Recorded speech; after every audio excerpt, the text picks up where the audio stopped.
Sadashiva Samarambham Shankaracharya Madhyamam Asmadacharya Paryantam Vande Guru Paramparam.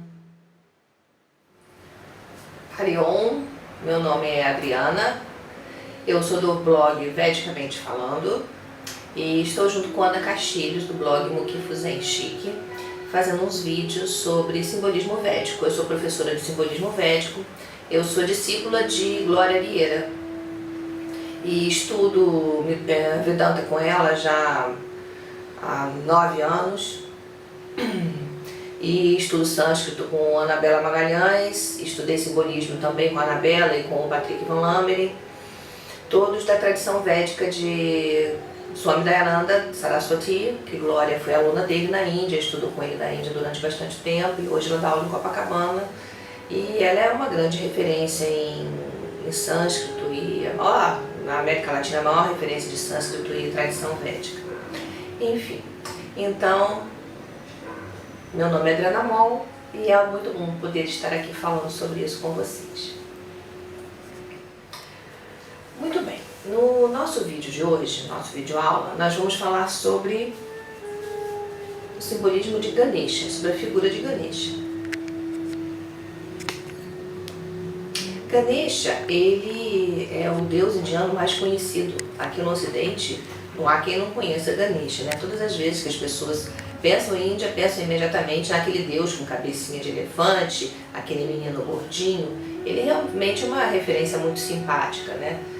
Ele, na Índia, ele realmente é todas as casas, né? Você não tem como chegar na casa de um hindu ou tradicional ou qualquer hindu e você não ter uma imagem de Ganesha logo na porta de entrada, porque ele é o que protege, aquele que guarda a porta, né? Ele é aquele que coloca e que retira os obstáculos, ele é um grande removedor de obstáculos, mas a gente não pode pensar que ele só remove, porque ele também é aquele que coloca, porque o mundo trabalha numa dualidade. Então você tem sempre as duas coisas trabalhando junto, a colocação do obstáculo e a retirada dos obstáculos, e Ganesha é justamente essa representação. Dentro da tradição védica indiana, as pessoas elas têm sempre uma noção de que elas acham que são milhares, são 33 mil deuses, né? E na realidade não é isso. A tradição védica mostra que existe apenas uma única força, uma única energia.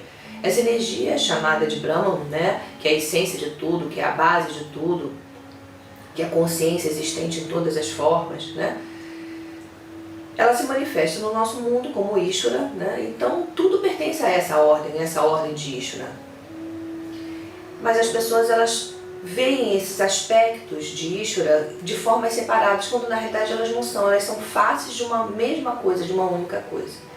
E hoje, falando sobre esses vários aspectos, essas capacidades de Ishvara, hoje nós vamos falar sobre uma dessas faces, sobre um desses aspectos, que é conhecido como Ganesha.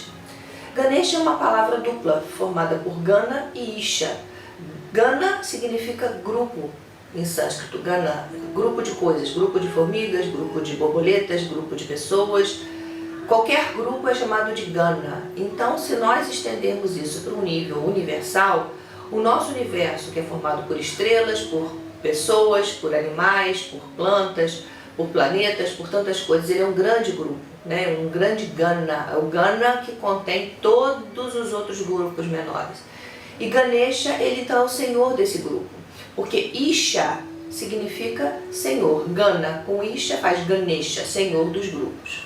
Ele também é conhecido por um outro nome, ele é conhecido como Ganapati. Pati significa senhor e Gana, grupo, então o senhor de todos os grupos. Então são os dois nomes que sempre ele é referenciado dessa forma. Bom, é importante a gente saber qual é o papel de Ganesha nessa tradição védica. A tradição védica tem Ganesha como justamente a representação desse todo. Ganesha é aquela figura que tem aquela barriguinha, né? Ele é chamado Lambodara, né? Aquela barriga dele. Dizem, né, que na barriga, no simbolismo de Ganesha, a barriga dele, aquela barriga gordinha, contém tudo. Todos nós estamos contidos ali dentro, todos os grupos estão contidos ali dentro. O que significa o seguinte, que tudo faz parte de um uno. Nós todos, nós nos vemos separados, mas na realidade não há separação. A separação ela é uma confusão, ela é uma ideia que não é uma ideia real, ela é mitiara, é uma ideia que não é exatamente, propriamente a verdade. Há uma confusão em relação a isso. E Ganesha, ele traz essa grande composição, dessa harmonia, dessa grande família. Todos estão contidos, todos os grupos estão contidos naquela barriga dele, que é a representação do próprio universo. Ganesha, ele tem várias representações, né? Essa representação dele, uma representação muito conhecida, normalmente ele aparece com 4 braços, né? Num dos braços ele carrega um potinho com doces, ou às vezes ele carrega um único docinho que se chama Modaka, é o nome desse doce. Na outra mão ele está fazendo... Não, essa mãozinha dele aqui está baixada, mas nós temos uma outra imagem, deixa eu pegar aqui. Dá para ver a posição mais comum que essa mão se coloca. Ela se coloca abertinha, virada para frente, fazendo uma mudra. Essa mudra é uma mudra de proteção. Ela é uma mudra que afasta o medo, é chamado Abhaya Mudra, dizendo, não tenha medo, não precisa ficar preocupado, eu te protejo. Não tenha medo, eu te protejo. Bom, nessa imagem aqui, na mão de trás, ele tem um lótus. O lótus ele tem uma representação muito forte na Índia, todo mundo sempre associa a imagem do lótus à Índia, né? O lótus significa purificação, significa a beleza suprema, a plenitude. Porque o lótus ele é uma flor, né, que ele nasce do lodo e ele, imaculadamente, ele passa por aquele lodo e ele se abre na superfície, para o sol, para a luz. Então ele tem essa representação. E a mãozinha de cá, a quarta mão de Ganesha, normalmente carrega ou um machadinho, ou carrega um gancho. Porque, como eu havia falado antes, Ganesha, ele coloca obstáculos e ele retira obstáculos. Então, o machado é um machado que corta o obstáculo, corta o que está te prendendo. Então, pode ser um machado ou pode ser um gancho, que também tem o mesmo significado. O gancho se chama Ankusha. Então, em muitos momentos, ele aparece segurando ou um ou outro. Essa imagem daqui também aparece com lótus. Mas um outro atributo muito comum de Ganesha, um outro símbolo que Ganesha normalmente traz, às vezes é um laço. Porque na mão de cá ele traz o machado ou o gancho, para poder cortar os obstáculos. E na mão de cá ele traz o laço. O laço ele amarra, ou seja, ele faz a colocação do obstáculo e com a mão de cá ele retira. Bom, ele aparece muitas vezes sentado, da forma como está, ou ele às vezes aparece sentado, né, com um dos pés suspenso e um dos pés colocados no chão. No final do nosso vídeo, depois que eu contar a história de Ganesha, eu vou explicar o motivo pelo qual ele aparece com um pé no chão e com um pé colocado no solo, né, no chão, e outro pé suspenso. É uma explicação que eu vou deixar para o final, porque eu acho que vai ser mais eficaz para que vocês entendam. Bom, uma outra característica interessante de Ganesha é que Ganesha, em muitos momentos, ele aparece com as duas presas e tem outros momentos que ele aparece com uma presa quebrada e uma presa inteira. Aí tem várias histórias que contam, né? Tem a história da lua, né? Que ele... Um dia a mãe fez vários doces, ele adora doces, né? Na toa que ele carrega aquele pote. E ele comeu, ficou assim super satisfeito, mas já estava entalado, né, de tanto doce que havia comido. E montou no ratinho dele, né, que é o transporte dele, né, todos os devas indianos, eles normalmente são associados a um transporte, né, a um veículo. E o veículo de Ganesha é um ratinho. Então ele montou no ratinho, imagina, um elefante gordinho, comeu um monte de doce, mais recheado do que nunca, montado no ratinho. E eles vão indo pela estrada. Num determinado momento, Ganesha cai de cima do ratinho, cai no chão e a barriga dele abre, todos os doces caem para fora. E ele fica desesperado com aquilo, não pela barriga aberta, e sim por ele ter perdido os doces que ele tanto amava. Ele imediatamente, ele vê uma cobra passando assim por perto, ele apanha a cobra, amarra a cobra na barriga como se fosse um cinto, prende, bota os doces todos para dentro e prende novamente. Nessa hora ele ouve uma gargalhada. Quando ele olha para cima, Chandra, a lua, viu aquela cena do elefante caído, aqueles doces todos, que ele pega, bota os doces para dentro, amarra com uma corda dele. A Chandra, a lua, começou a rir, né, da situação de Ganesha. Ganesha ficou muito zangado com Chandra, achou aquilo um abuso, um absurdo que Chandra fez. Quebrou uma das presas e atirou em direção à lua. Por isso que a lua tem aquela cratera grandona, né, devido à presa dele, que ele pegou e atirou na lua, né? Então ele ficou com uma presa quebrada e uma presa inteira. Essa é uma das histórias da presa de Ganesha, né? Existe a outra história que conta, né, que na época que Vyasadeva estava escrevendo o Mahabharata, né, que é a grande história da Índia, Maha, grande, Bharata, o nome do povo indiano, Índia, né, Índia significa Bharata, grande Índia. Enquanto ele está escrevendo, ele havia pedido para Ganesha, para que Ganesha escrevesse, né, enquanto ele ditava, ele falava, Ganesha escreveria. E ele só falou para Ganesha que ele pediria que Ganesha escrevesse, mas que Ganesha não poderia parar de escrever em momento algum. Não poderia ter interrupção na escrita do livro, né? Do texto. E Ganesha então se comprometeu a não parar de escrever, a escrever sem parar em momento nenhum. E ele estava escrevendo com uma pena, quando num determinado momento a pena quebrou e ele não tinha outra caneta à mão. Só que ele havia prometido, dado a palavra dele, de que ele não pararia a escrita. Então o que ele faz? Ele quebra a presa e passa a escrever então com a própria presa. Então por isso que às vezes ele aparece com uma presa inteira, uma presa quebrada.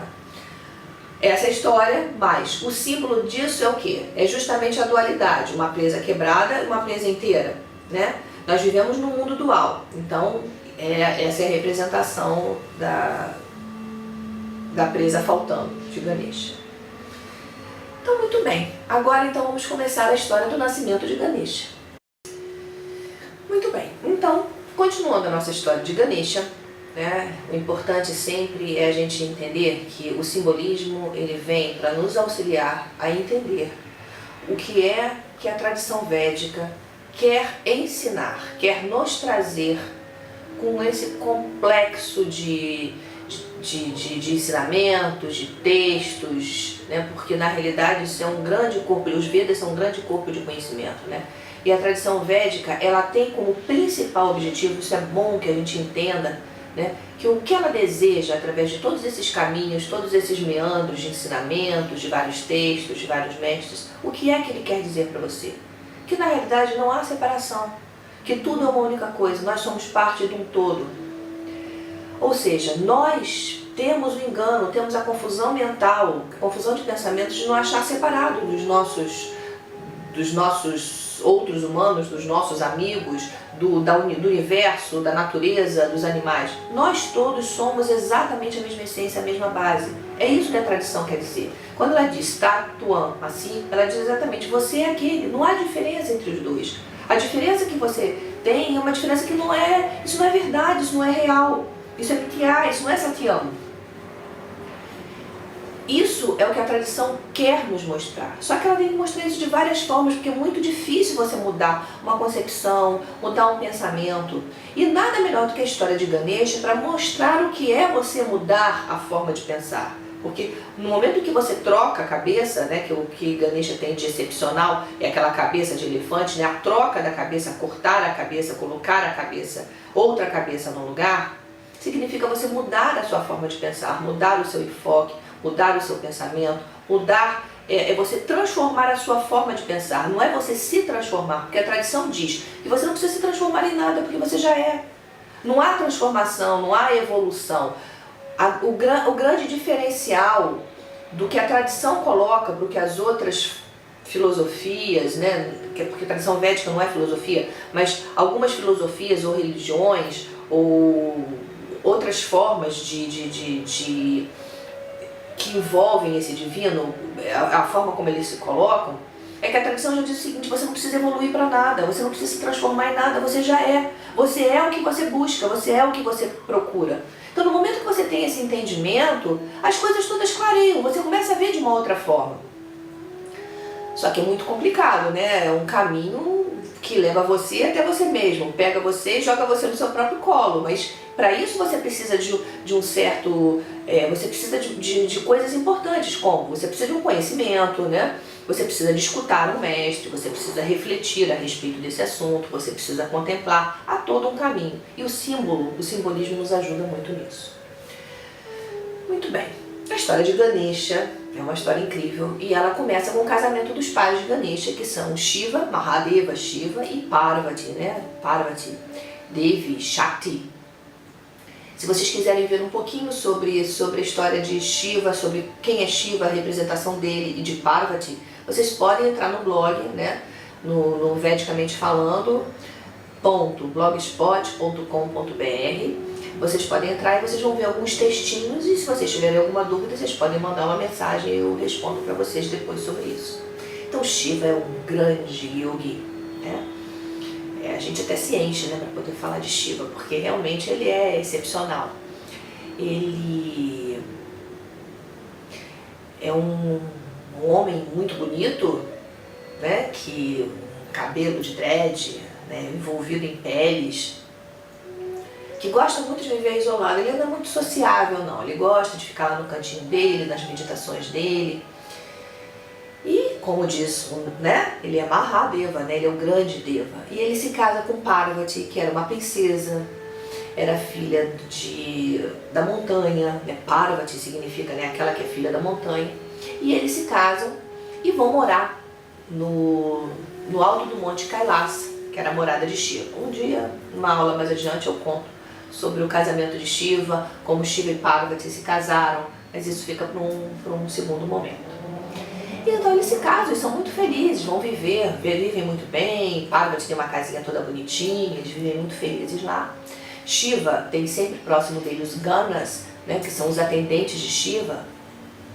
E Parvati tem sempre próximo dela duas amigas, Jaya e Vijaya. Então sempre acompanhando ela, que vão para os banhos juntos, que as mulheres naquela época tomavam longuíssimos banhos no rio e não existia condicionador, shampoo e nem nada dessas coisas, né? Então elas passavam óleo no cabelo, aquele cabelo muito comprido, e eram banhos mais rebuscados, né? Não é esse banho rapidinho que a gente toma hoje, né? E, enfim, eles viviam a vida de um casal normal. Mas Shiva, ele sempre tinha uma necessidade muito grande de estar um pouco recolhido, de ir para as meditações dele. Então ele se retirava, ele saía da casa e ele ia para a montanha, nas cavernas, e ficava um tempo lá meditando. Só que o tempo para os devas é diferente do tempo para nós humanos, né? Então passavam séculos e estava lá Shiva meditando e Parvati em casa, organizando, fazendo as coisas dela. Um dia, Jaya e Vijaya, as amigas de Parvati, disseram para ela: você devia também ter um grupo de atendentes, um grupo de ajudantes, como é o caso de Shiva. Você vê, ele vai embora, esse séquito vai embora junto com ele, ajuda ele, procura raízes e frutas para ele, e você não tem ninguém que te ajuda, só nós duas que de vez em quando estamos por aqui com você, não tem ninguém que te ajude, como é que vai ser isso? Aí Parvati pensou: não, já tá bom desse jeito, vamos deixar desse jeito mesmo que tá bom. E aí, o tempo foi passando, Shiva voltou para casa e Shiva foi de novo, mas todas as vezes que Shiva ia e voltava, no momento que ele chegava em casa, Parvati estava ocupada, estava fazendo outra coisa, ou estava no banho e ela tinha que interromper o banho, ela ficava muito irritada com esse negócio de interromper banho, que aí Shiva entrava, ela tinha que sair correndo, era uma loucura. Ela pensou assim: olha, acho melhor realmente eu fazer o que elas estão me sugerindo. Vou procurar, vou dar um jeito, vou resolver esse problema, vou botar um atendente aqui só pra mim, que vai ficar lá na porta da casa tomando conta, pra na hora que eu estiver tomando o meu banho, eu não ser incomodada, porque eu não gosto de ser incomodada quando eu tô tomando banho. E aí nesse dia que ela tá lá no banho dela, ela tirou do próprio corpo, ela tirou a matéria, ela tirou o pó, a poeira do próprio corpo, enquanto ela estava tomando banho. E na água do rio ela moldou daquela lama do rio, daquele pó que saía do corpo dela, daquela água do rio, ela moldou uma forma de um menino. E deu o sopro da vida para o menino, né? Deu prana ao menino, né? Deu vida ao menino.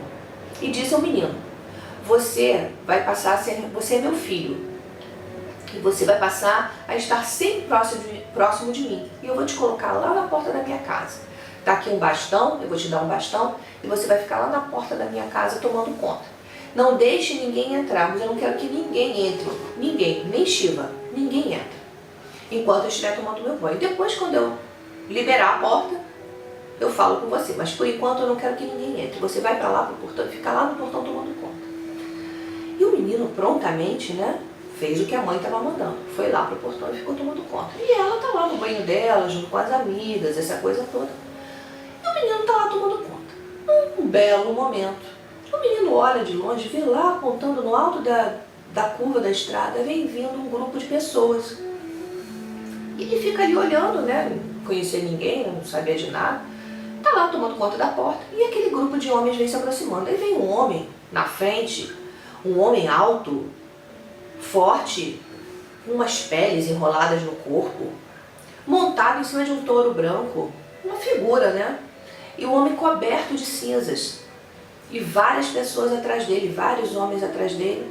E o homem se aproxima do portão e mete a mão no portão, desce do touro, mete a mão no portão para poder abrir a porta da casa.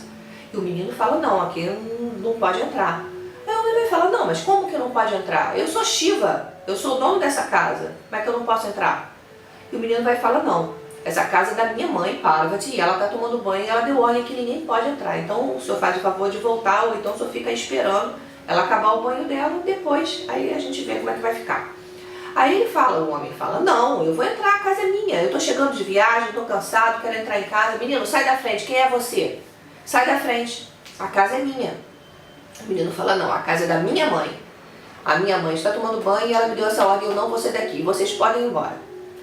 Shiva fica escandalizado com aquilo, que isso? Como é que você pode? Você chega em casa, né? E você não pode entrar dentro de casa porque tem um garoto, que ele nem sabe quem é aquele menino, plantado igual uma árvore na porta de casa, e o garoto não deixa ele entrar segurando o bastão.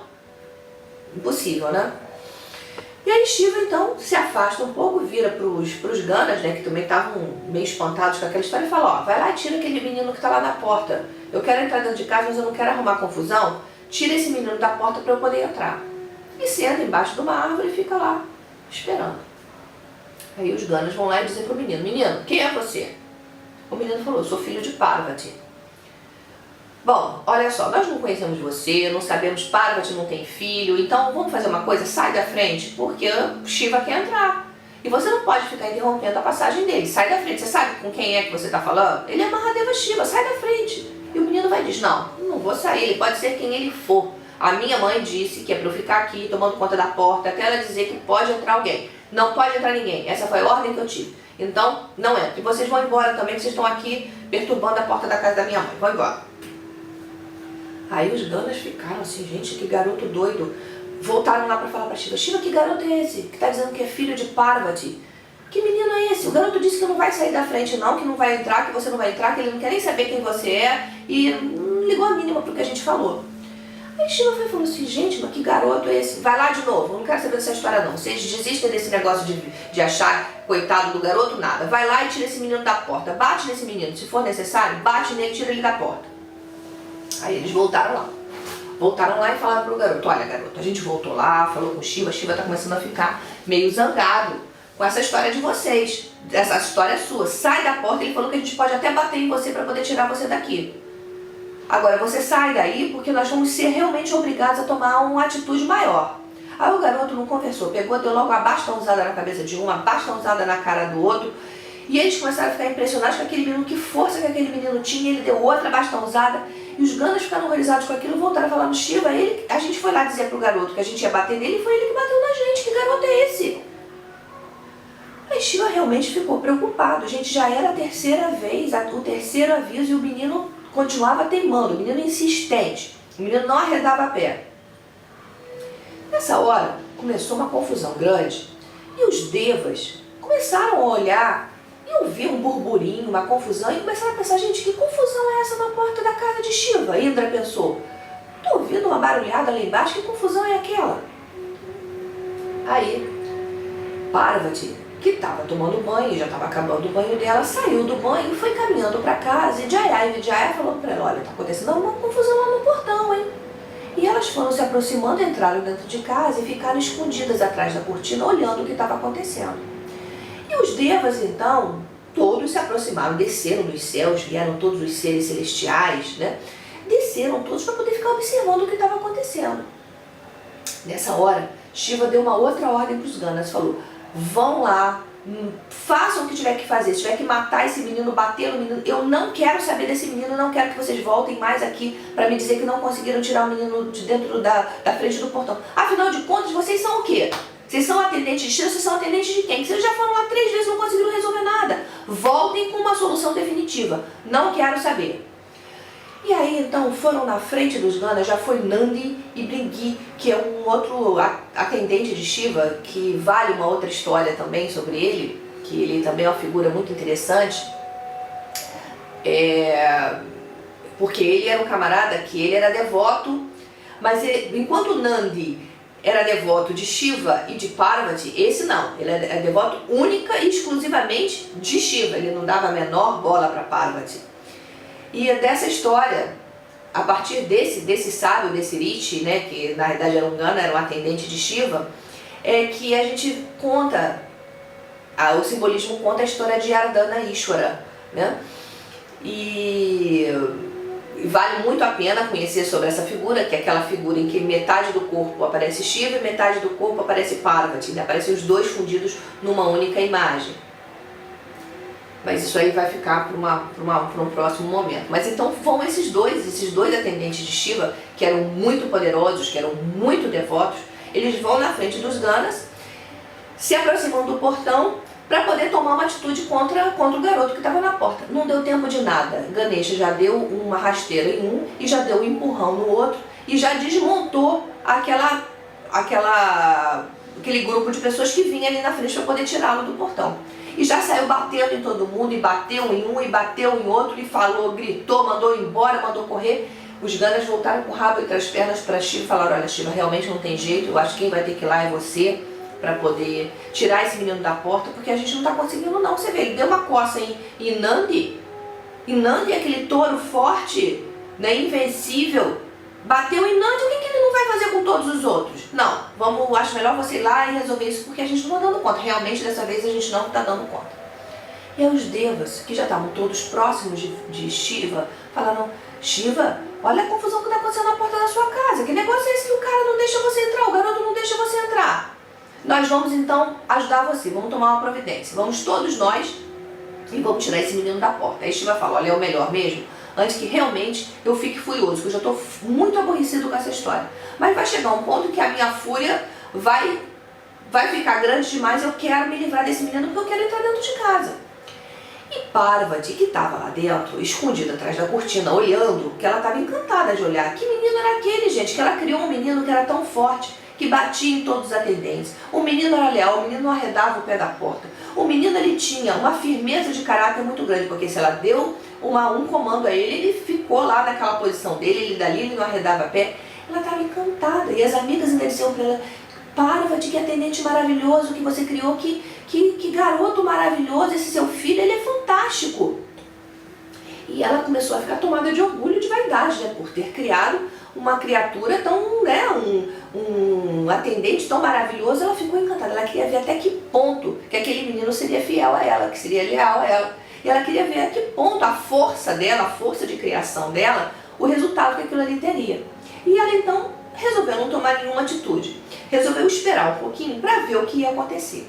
Só que nesse momento ela percebeu que a confusão aumentou em muito. Por quê?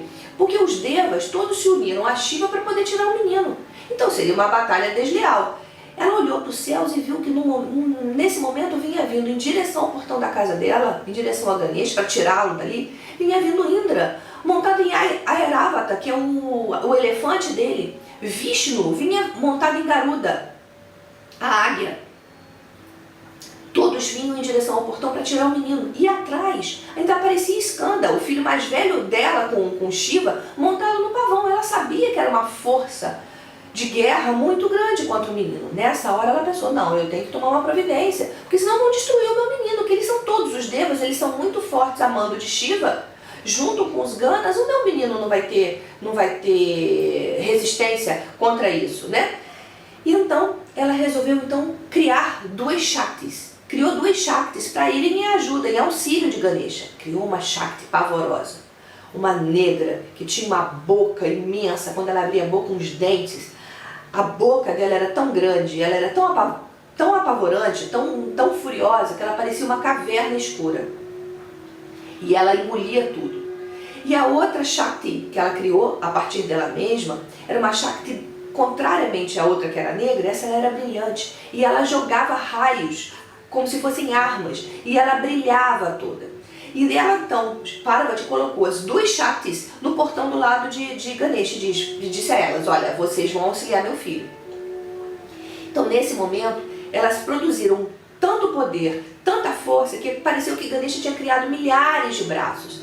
E Ganesha então pegou uma arma que ele tinha chamado Pariga. Pariga também tem um simbolismo, que Pariga é aquela barra de ferro que se bota atrás das portas, né? Em muitas portas ainda tem aqueles ganchos, né? Aquelas cunhas atrás, e você bota aquela pariga, né? Que na realidade é aquela barra de ferro ou de aço, que ninguém consegue empurrar a porta e abrir. Então, ele, como era o que guardava a porta, o portão da casa, ele tinha a pariga. Então ele pegou a pariga e atirava parigas em cima dos devas. E ele criou tantos braços, era tanto poder que ele tinha, que eram várias parigas que ele atirava. Atirava em Indra, atirava em Vishnu, atirava em todos que vinham tentar de alguma maneira retirá-lo da porta. Ele criou uma batalha, foi uma batalha celestial imensa. E Ganesha lutava bravamente, com muita coragem, contra todos. Os devas começaram a ficar horrorizados, porque Indra caiu de cima do elefante. Vishnu levou foi atingido na cabeça. Skanda ficou horrorizado com o que estava acontecendo. E eles viram que eles não iam conseguir dar conta daquele menino. E então, eles resolveram se retirar da batalha. Todos se retiraram da batalha. O único que ficou guardando guardando o campo de batalha foi o general, que era Skanda, e todos se retiraram e foram falar com Shiva. Olha, Shiva, tem alguma coisa muito estranha, você vai ter que tomar uma providência, porque o garoto nos atacou, nos botou para correr, botou o exército de devas todos para correr. Está auxiliado lá por duas Shaktis colocadas por Parvati, e o menino é invencível. Você vai ter que ir lá e dar uma solução nisso. Aí o que aconteceu? Brahma falou, não, eu vou tentar conciliar a história. Eu vou lá, vou como um Brahmana, eu vou lá, vou conversar com o menino, vou falar com esse menino, vou mandar ele sair da frente, pedir a ele que saia, que abra caminho para Shiva poder entrar. Se não conseguiu dessa forma, eu vou tentar de outra. Então Brahma vai, todo vestido de Brahmana, né, todo como um sábio, chega na porta da casa. Quando ele chega na porta da casa, ele não precisa nem abrir a boca, porque Ganesha já dá logo uma parigada na cabeça dele, né? Ele já fica desmontado de uma vez e pergunta para ele, poxa menino, o que é isso? Eu sou um Brahmana, como é que você me recebe? Ele falou, não quero saber quem você é. Você pode ser Brahmana, deixar de ser Brahmana, aqui não entra ninguém. Minha mãe já falou, esses devas todos já vieram, já botei esse povo todo para correr, eu não quero saber. Pode, o mesmo caminho da roça que você veio, você toma de volta, que eu não vou deixar você entrar.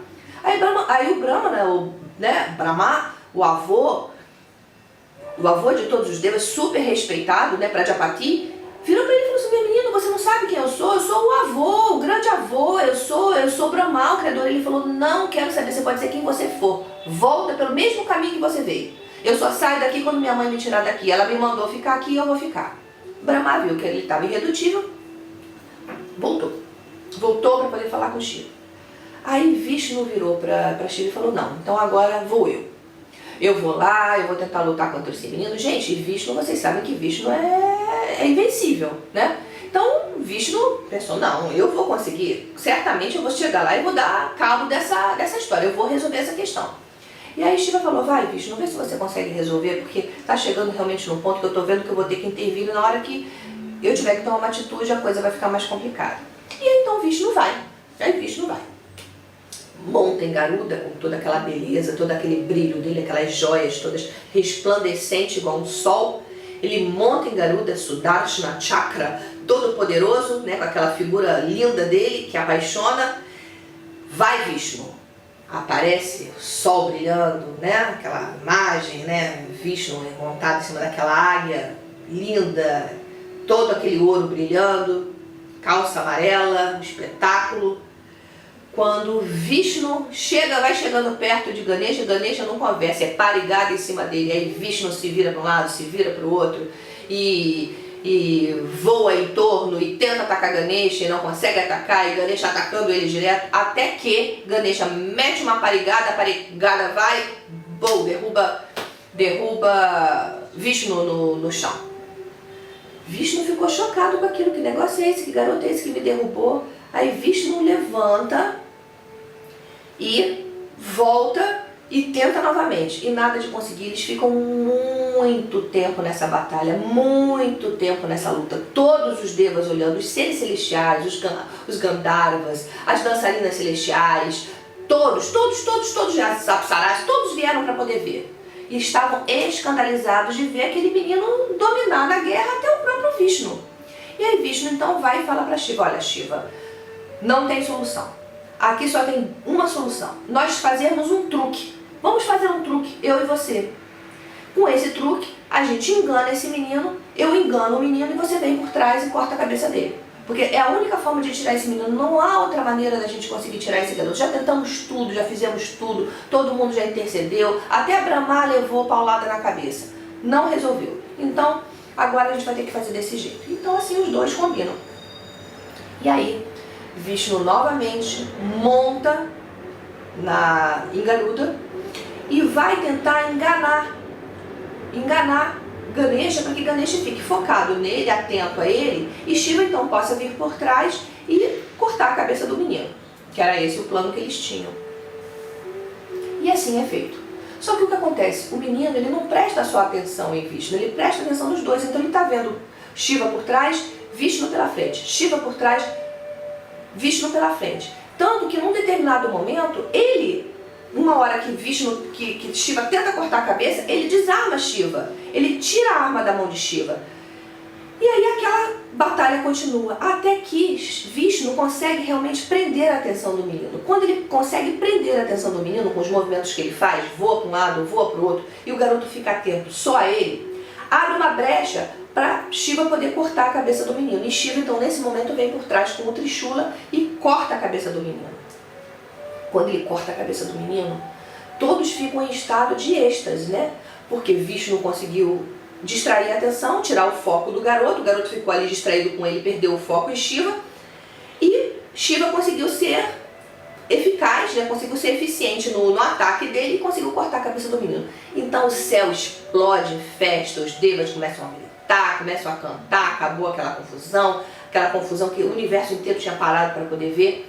Só que Shiva não fica feliz com aquilo, porque ele sabe que agora Parvati vai explodir de fúria. E não dá outra. Na hora que ela vê a cabeça do menino desaparecer, porque o Trishula fez com que a cabeça do garoto evaporasse. Quando isso aconteceu, ela ficou furiosa, começou a sair fogo dos olhos, ficou furiosa e disse o seguinte, agora, virou para as amigas e falou, agora eu vou dissolver esse universo. Eles não mataram meu filho? Então eles vão ver só o que vai acontecer nessa batalha cruel que eles fizeram. Eu vou acabar com eles, eu vou acabar com esse universo todo. E ela cria milhares de Shaktis. E o que acontece? As Shaktis começam a engolir tudo, começam a dissolver tudo, começam a destruir tudo. Engolem as montanhas, engolem o mar, engolem os animais, engolem as plantações. E os devas começam a ficar desesperados, os rishis começam a ficar desesperados, que eles pensam, gente, ela vai acabar com o universo, ela vai acabar conosco, porque o universo acabando, nós acabamos junto com ele, ela vai acabar com tudo. E correm para Shiva, Shiva, você tem que fazer alguma coisa, Shiva, você tem que ir lá conversar com sua mulher, ela está dissolvendo o universo, ela está acabando com tudo. E aí Shiva vê, realmente eu tenho que fazer ela parar. Você tem que fazer ela parar, Shiva. Você não pode deixar ela fazer isso. O Vishnu fala, Shiva, vai lá falar com ela, vamos tomar uma providência. Diz a ela que a gente vai tomar uma atitude em relação a isso. E aí eles fazem um conselho ali e pensam, o que a gente pode fazer para ela poder parar com isso? Ah, gente, para poder fazer ela parar, a gente tem que devolver o filho para ela. Mas aí foi o que Vishnu falou, só que a cabeça do garoto, ó, evaporou, não tem mais cabeça. E aí Shiva foi, então, pensou e falou o seguinte, bom, vamos fazer o seguinte, vão vocês em direção ao norte, que norte, para o simbolismo, ele tem também um significado, né, de vida, sul significa morte, né, e o norte é muito mais auspicioso, né, tem um significado de vida. Vocês vão em direção ao norte e vocês procurem o primeiro ser que estiver fazendo a passagem, que estiver morrendo, vocês tragam a cabeça dele. Que eu vou colocar essa cabeça sobre o corpo do menino e vou dar a vida a esse menino novamente. E assim é feito. E eles vão e encontram um elefante que estava morrendo. Uns dizem, né, porque essa história é uma história da Shiva Purana, né, uns dizem que o menino, o elefante, ele estava morrendo e que ele deu a cabeça dele de livre e espontânea vontade. Outros dizem que a cabeça dele foi cortada, que ele realmente já estava morrendo e que então a cabeça dele foi cortada. Então eles trouxeram, não importa, eles trouxeram a cabeça e colocaram a cabeça em cima do corpo do menino e disseram para Shiva: ó, você que é Mahadeva Shiva, você que é a essência, que é a base de tudo que existe, você que é o que sustenta todo esse universo, você que é a consciência plena que dá vida a todo esse universo, traga a vida novamente a esse ser, traga a vida novamente a esse menino, dê o seu sopro de vida, você que habita o coração de todos os seres, você que é a força inspiradora, que é a consciência divina plena de energia, que vive no âmago de todos os seres, que nada existe sem a sua luz, você que tudo ilumina, ilumine novamente esse corpo com a sua força, com a sua luz, com a sua energia. Dê a ele novamente essa essência de vida que nada mais é do que você mesmo. Então faça isso, disseram os rishis e os devas. E então Shiva concedeu a vida novamente àquele menino e o menino acordou, né? Como se ele estivesse dormindo. Ele acorda esplendoroso de luz, né, de energia, brilhante, né? E ele acorda com aquilo e ele faz namaskaram, reconhece Shiva, reconhece todos os outros devas. E os devas então pegam o menino e levam o menino para Parvati e dizem para Parvati: pare com essa dissolução, nós devolvemos a vida ao seu filho. E ela então, quando vê o filho vivo novamente, apesar de estar com uma cabeça de elefante, eles apoiam o menino, colocam o menino sentado no colo dela e dizem: olha, nós queremos desculpa, pedimos desculpas pelo que fizemos, né? Não agimos bem, mas pedimos a você, pare com essa dissolução, nós devolvemos a vida ao seu filho, aqui está o seu filho. Então Parvati coloca o menino no colo e diz: você realmente, você é meu filho. Você é aquele dotado de todas as maravilhas, de todo o poder, que afinal de contas fazer o que você fez, lutar da forma leal, fiel, forte, poderosa, sábia da forma como você fez, realmente você é um grande, você é o maior de todos. E eu aceito sim parar a dissolução do universo desde que vocês, devas, deem a ele o status de deva como vocês são.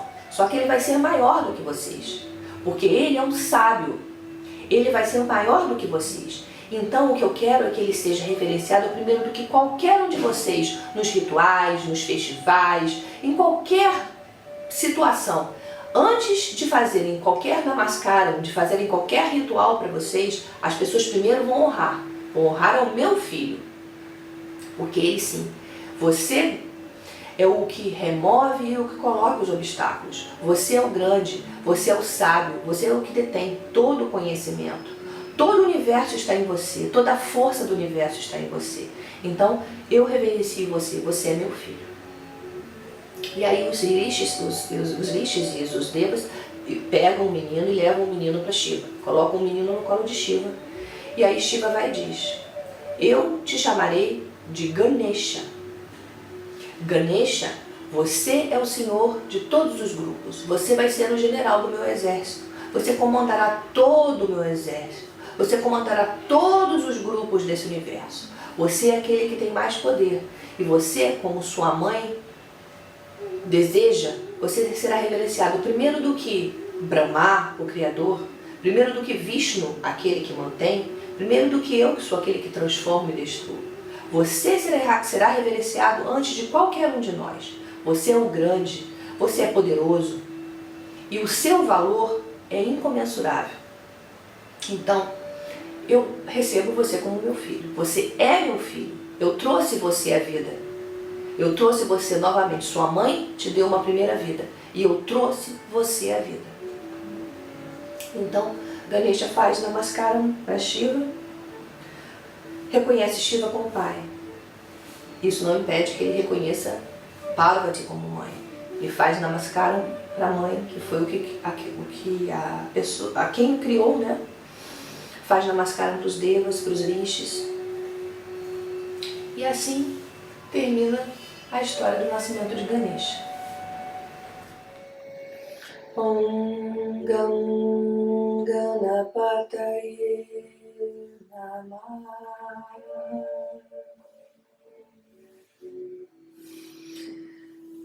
E o que é importante de nós colocarmos, né, de símbolos sobre essa história do nascimento de Ganesha? Não é só simplesmente uma história, né? O momento importante, né, existem, todos os momentos são importantes, não tenha dúvida, né? Os momentos em que Shiva pede que se avise a Ganesha que ele saia da porta e que ele não sai, ele manda os Ganas várias vezes, né, para que tirem Ganesha da porta. Ganesha na porta parado, Ganesha criado por Shakti, criado por Parvati, que é Maya. Maya tem toda uma representação de confusão, de realidade relativa, de ignorância, né? Ele nasceu da própria ignorância. Ele ter nascido de Parvati significa isso. Ele nasceu dentro dessa ignorância, dessa confusão, desse não discernimento, dessa não discriminação da realidade do eu. E ele fica imerso nessa confusão. Como filho dessa confusão, ele fica ali na porta, parado. Nesse momento, a representação dele é o próprio Ahankara, é o próprio ego. Ele é o ego que está ali, teimoso, que não quer sair da frente para que a luz, que é a representação do que Shiva é, do conhecimento, né, dessa essência, dessa base, esse eu supremo, para que esse eu supremo entre na casa. O que é a casa? A casa é o lar. O que é o seu lar? É o lugar onde você se sente bem, é o lugar onde você se sente pleno, é o lugar onde você se sente tranquilo. Lar, casa, é o que a tradição védica costuma falar, né? O Patrick costumava falar isso na aula dele, a Glória de vez em quando fala. A casa não é um lugar físico só de paredes e de móveis, né? Porque você pode mudar de casa e você vai para um outro lar. Você pode vender todos os seus móveis e comprar móveis novos. Não significa que porque você trocou de móveis que você não tem mais um lar. O lar é um espaço físico que você tem como seu refúgio. Ele não se confunde com o móvel da casa, ou com a parede da casa, ou com o bairro que você mora. O lar é o lugar onde você está bem. Então, o que acontece? Shiva, ele não pode novamente entrar no lar dele, na casa dele. Por quê? Porque existe alguma coisa impedindo, tem um obstáculo impedido na porta, que na realidade é o próprio ego, que fazia o papel de Ganesha, antes do momento da cabeça ser cortada. E Shiva, como essa essência verdadeira, como essa consciência, como esse autoconhecimento, como esse auto-reconhecimento da sua verdadeira natureza, ele quer entrar, mas ele não consegue entrar porque é um obstáculo, o obstáculo do ego. No momento em que Vishnu começa a lutar com Ganesha, querendo fazer um truque junto com Shiva para poder enganar Ganesha e Shiva vir e cortar a cabeça, Vishnu tem a representação de uma vida de yoga, de uma vida de karma yoga, de uma vida de disciplina, de uma vida de correto proceder. Então, quando você tem um foco numa vida, um estilo de yoga, numa vida dessa forma, o caminho para que um novo pensamento, uma nova forma de viver, uma nova forma de pensar, um novo estilo se estabeleça dentro da sua mente. Então você veja bem que Shiva ele só consegue cortar a cabeça de Ganesha para poder então depois colocar uma cabeça nova, que é um novo pensamento, que é uma nova forma de viver, no momento em que há o foco nesse Dharma, que há o foco nessa vida de yoga, nesse estilo de yoga. Então, esse truque nada mais é o que Vishnu e Shiva, nesse momento do truque que eles estão fazendo, é o que é necessário o quê? Você precisa ensinar a sua mente, o seu corpo, a ter uma vida de disciplina, a fazer meditação, a ter uma vida correta, a honrar o Dharma, a dar uma importância a esse contexto todo de uma vida pautada nesse estilo, para que o conhecimento se estabeleça. Então, os dois, Shiva e Vishnu, têm essa representação na história, que é um dos grandes pontos altos. E quando você corta a cabeça e coloca uma nova cabeça, que no caso é aquela cabeça de elefante, o elefante ele é um animal que ele tira qualquer obstáculo da frente. Solta um elefante dentro de uma floresta e você vai ver que ele não tem obstáculo para ele, não tem árvore, não tem nada, ele vai retirar qualquer obstáculo da frente. Não tem nada que segure um elefante em fúria. Um elefante correndo, o elefante ele abre qualquer caminho na mata ou na floresta. Então, a cabeça do elefante tem justamente essa representação da força, da capacidade de tirar qualquer obstáculo. aquelas grandes orelhas com a capacidade de escutar, né? Escutar para poder refletir, né? Para poder perceber.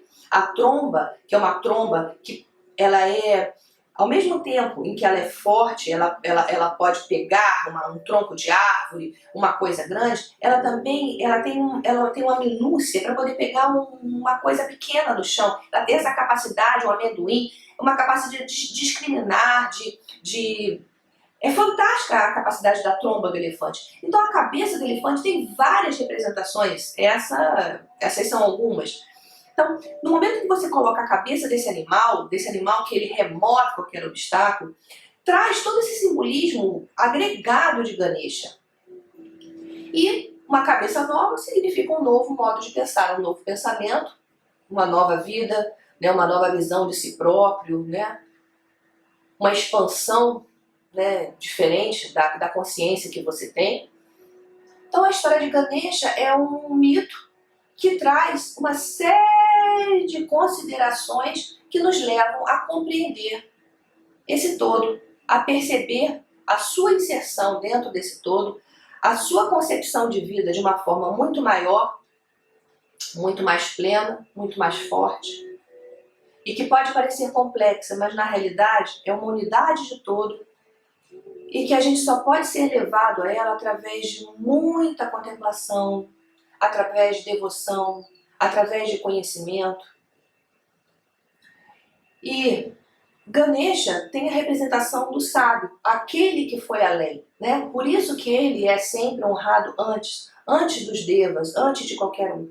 Porque o sábio é aquele que é o grande, é aquele que ele conseguiu dar esse salto, ele conseguiu perceber, ele viu a verdade absoluta escondida por trás dessa realidade relativa. Espero que vocês tenham gostado. Esse é o simbolismo de Ganesha. Hari Om. Purnamadav Purnamidam Purnat Purnamudachyate Purnasya Purnamadaya Purnameva Vashishate. Om Shanti Shanti Shanti. Hari Om Shri Rupyo Namaha. Hari Om.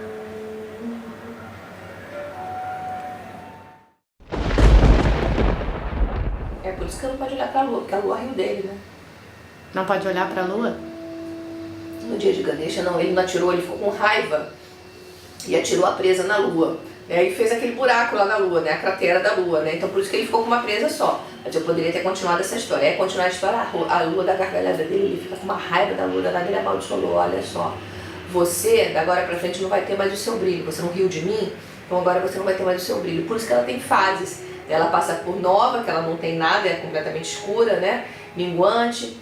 Mas aí a lua fica arrasada, a Chandra fica arrasada com a história de não ter mais luz, né, por conta da maldição de Ganesha, e vai para Brahma e pede a Brahma que não sei o que Brahma não pode deixar isso, e faz milhares de penitências, e milhares de peregrinações, milhares de coisas para Brahma, rituais. Aí Brahma fica com pena e fala, realmente Chandra, você é um grande devoto, mas eu não posso passar por cima da vontade de Ganesha, ele disse isso, está dito. O que eu posso fazer é mediar a sua situação. Tem épocas que você vai ficar de brilho todo, que é a época da lua cheia, tem épocas que você vai ficar sem brilho. Você vai ficar assim, não vai ficar o tempo todo sem brilho, né? E aí, então, dizem que no dia do aniversário de Ganesha, que foi de sábado, de domingo para segunda, você não deve olhar para a lua, porque a lua amaldiçoa. Ainda bem que eu não olhei, porque eu nem sabia dessa história também. Não dá sorte olhar para a lua, né? Porque foi o dia que Ganesha amaldiçoou ela, né? Gente, vocês amaram? Ela não é demais? Não tem que fazer muitas aulas, tem que explicar por que tem esse bindi no teste, tem que explicar por que as indianas usam anéis nos dedos, dos pés. E olha, ainda tem aqui, ó, ganhei presente. Ganhei não, né? Ganhamos, porque nós somos juntas. Chocolates, em homenagem a Ganesha, docinho, Lógico, docinho. Com certeza, não dava pra ser diferente, né? Beijo, até a próxima videoaula.